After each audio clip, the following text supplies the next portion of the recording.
At culmination day para sa sentenaryo ng pagdiriwang ng Kalibungan Festival sa North Cotabato naging matagumpay at mapayapa. Yan naman ang tinutukan ng aming kasama si Merlin Largo ng PIA Davao. Isang matagumpay at mapayapang Kalibungan Festival ang ipinagdiriwang noong 1 ng Setyembre kaugnay ng 100 taong anibersaryo ng lalawigan ng Cotabato na binuo ng iba't ibang sektor at mga lokal na pamahalaan.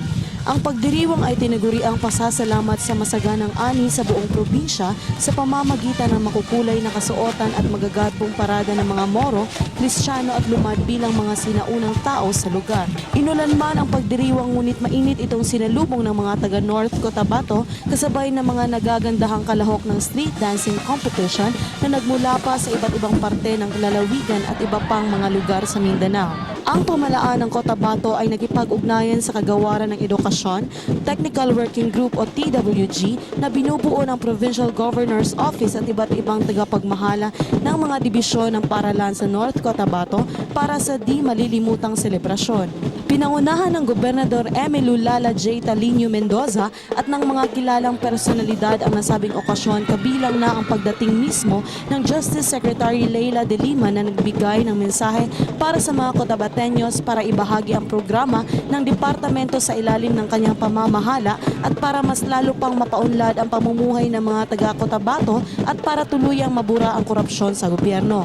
I know that I was invited today to share the department's plans and programs that would redound to the improvement of the quality of life of the Cotabateños, especially in the field of justice delivery. Our plans have been as they were from the very beginning. Isa lang po palagi ang plano namin: to eradicate corruption in government service and ensure the competence of the personnel of the Department of Justice. Kaugnay rin ang selebrasyon ng isang press conference na inupuan ni DOJ Secretary Leila de Lima at Governor Emilio Mendoza na itinalakay ang Bangsamoro Basic Law na inimplementa sa buong Pilipinas, lalo na sa Cotabato, Makristyanos, Muslim o Lumadman, dapat lahat ay mabigyan ng tama, aksesibo, patas at pantay-pantay na serbisyo.